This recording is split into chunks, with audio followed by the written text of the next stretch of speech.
In Colossians 2:14, it states, blotting out the handwriting of ordinances that was against us, which is contrary to us, and nailed it to the cross.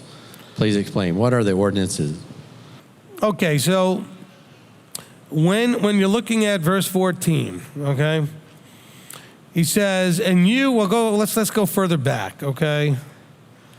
Verse 9, because in him dwells all the completeness of the mightiness bodily, and you have been made complete in him who is the head of all principalities and authorities. Now we're establishing that he has authority to do this next thing.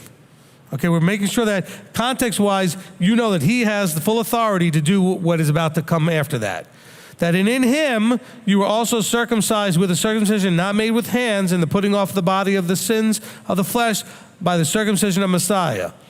Okay, so now he's saying is, look, there's one thing to take away a piece of flesh, but you're actually having your heart circumcised, which always, by the way, both were required. And by the way, this verse is not telling you that the fleshly one is no longer required. That's not what's going on here either. What we're saying is that having done these things, having been buried with him in immersion, in which you were raised with him through the belief in the working of Elohim, who raised him from the dead. So now we're understanding that there was this resurrection and there was this change from death to life. He says, and you, being dead, because of in your trespasses, you did things that brought the death penalty. You being dead in your trespasses and the uncircumcision of your flesh, he has made alive together with him, having forgiven you all trespasses. So now let's keep understanding that that's what it's all about. Now what follows is he explains what that looks like because of the trespasses. He says, how did he do this? He blotted out the certificate of debt that you owed because of trespasses. Okay? The certificate of debt that was required by the law. Now, he didn't get rid of the law. He got rid of the certificate of debt that you required because you broke the law, which stood against us. The law didn't stand against you. The certificate of debt stood against you. And he has taken it out of the way, having nailed it to the stake. See, what you also don't know is that historically, in the day this is talking about, they would literally nail your offenses to the stake that you were crucified on. So if someone walked by, they know why you were there. Okay?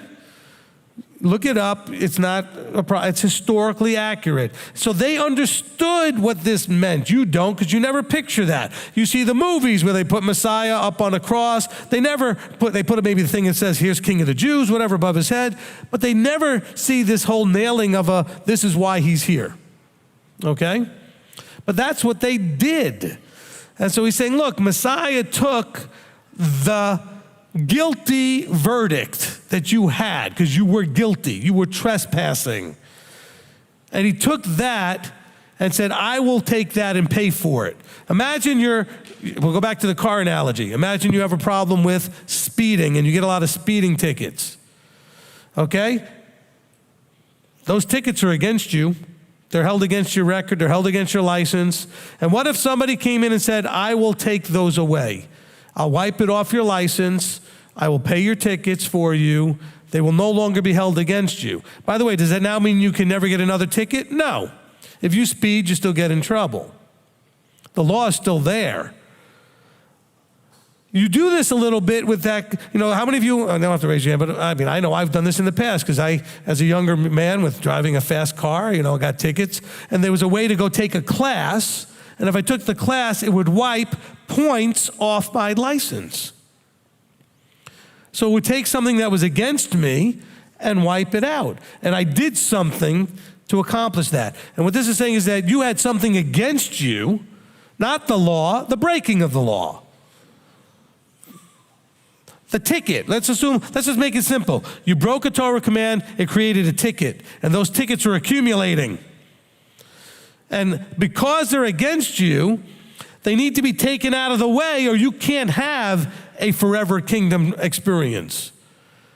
Because those tickets would not allow for you to pass into that kingdom. And so he makes it possible through his death, burial, and resurrection to have that taken away. Now, it doesn't take away the possibility that you would continue to sin, which is why Paul tells you things like, if you indeed continue. This is why Yeshua tells us in John, all those branches that don't stay in me end up in the fire. And they burned up like the kindling, right? So you can choose not to stay in him. But what he's saying is if you choose to stay, I provided a way for those things that were against you, that you were guilty of, to no longer be held against you. So not only are they wiped out, like as far as like, they could be taken off your record, but they're actually, expunged. If we think of it like today's legal thing, expunged, like there is no record of it anymore. They're expunged. Now, that doesn't expunge all future offenses. It means that everything that you did that involved that thing is expunged from your record. Okay? So now when we look at it, we say, look, and you who are dead in your trespasses, it's about trespasses. The one who has authorities, head over all the principality and authority, from verse 10, etc., who had all the mightiness of Elohim in bodily form in him, that one was able to blot out the rap sheet. Okay, the certificate of death, the tickets that were against us by the dogmas, by the law. And there's nothing wrong with the law, but the law did let you know that there was a problem, which stood against us. Now remember, it's not the law, but it's the certificates of debt that were against you. And he's taken them out of the way and nailed that to the stake. Does that make sense now? Okay? And by the way, then him stripping the principalities and authorities, saying, look, you were under the authorities of darkness. All of this strips away that darkness, puts you in light so that you don't have those penalties anymore because you're not going to walk in the light. Okay? If you walk in light, nothing can be against you. Now, of course, if you choose to walk back in the darkness, you can accumulate a bunch of new tickets. And that's where you then have to repent and make teshuvah and then ask Yeshua to have the blood then applied to those new tickets. Does that make sense now? Hopefully that answered the question. Okay, next question.